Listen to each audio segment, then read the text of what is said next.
नमस्कार सर्वांना. श्री स्वामी समर्थ. अध्यात्म स्पिरिच्युअल डेव्हलपमेंट हे आपल्या यूट्यूब चॅनलवरती तुम्हा सर्वांचं स्वागत आहे. आपण पाहत आहोत स्वामींच्या सारामृतातील अध्यायांचे थोडक्यात सारांश. पहिले 5 अध्याय आपले सांगून झाले आहेत आणि आजच्या व्हिडिओमध्ये आपण पाहणार आहोत अध्याय क्रमांक 6. तर 5व्या अध्यायात आपण पाहिले की स्वामी सोलापूरला मल्हाररावांकडे राहिले. पण आता ती वेळ आली होती जिची प्रतीक्षा अक्कलकोटची भूमी वर्षानुवर्ष करत होती.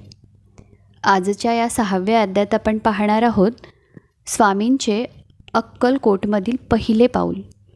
हा केवळ एका गावातील प्रवेश नव्हता, तर भक्तांच्या उद्धारासाठी ईश्वराने स्वतः थाटलेला तो एक दरबार होता.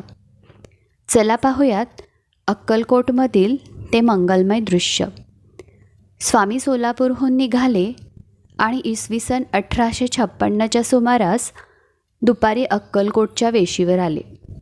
स्वामींचे त्यावेळच्या रूपाचे वर्णन अशा प्रकारे केले आहे की त्यांच्या अंगावर फक्त एक लंगोटी, डोक्यावर टोपी आणि हातात दंड होता.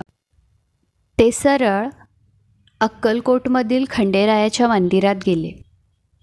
तिथे गेल्यावर स्वामींनी कुणाचीही वाट पाहिली नाही की कुणालाही काहीही विचारले नाही. ते थेट मंदिरात जाऊन बसले. त्यावेळी तेथे चोळाप्पा नावाचे एक साधे भोळे गृहस्थ बसले होते. चोळाप्पांची आर्थिक स्थिती खूप हालाकीची होती, पण त्यांचे मन मात्र नेहमी ईश्वरासाठी व्याकुळलेले असायचे. त्यांनी जेव्हा स्वामींना पाहिले तेव्हा त्यांना साक्षात दत्तात्रेयांचे दर्शन झाले. चोळाप्पांनी त्यांना मनोभावे नमस्कार केला व आपल्या घरी येण्याची त्यांना विनंती केली. स्वामींनी ही चोळाप्पांची विनंती मान्य केली आणि त्यांच्या घरी गेले.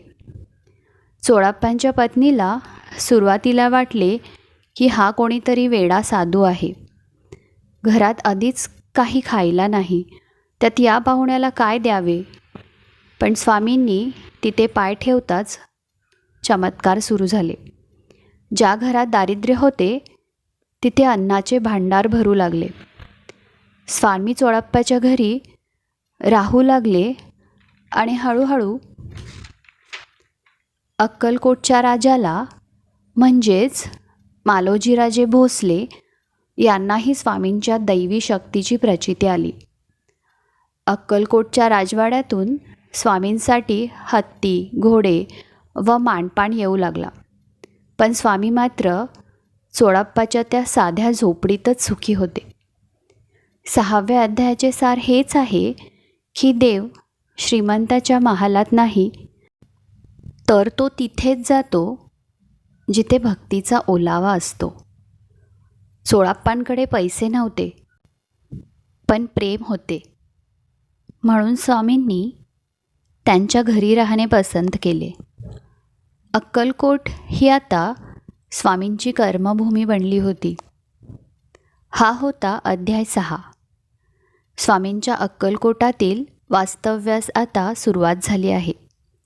पुढच्या भागात म्हणजेच अध्याय 7मध्ये आपण पाहणार आहोत स्वामींनी चोळाप्पाच्या घरावर कशा प्रकारे कृपा केली आणि चोळाप्पाची भक्ती कशी फळाला आली. श्री स्वामी समर्थ. तर फ्रेंड्स, हा अध्याय तुम्हाला आवडला असेल, यातली कथा तुम्हाला आवडली असेल तर व्हिडिओला प्लीज लाईक करा.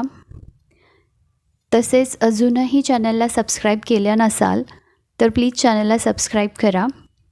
श्री स्वामी समर्थ.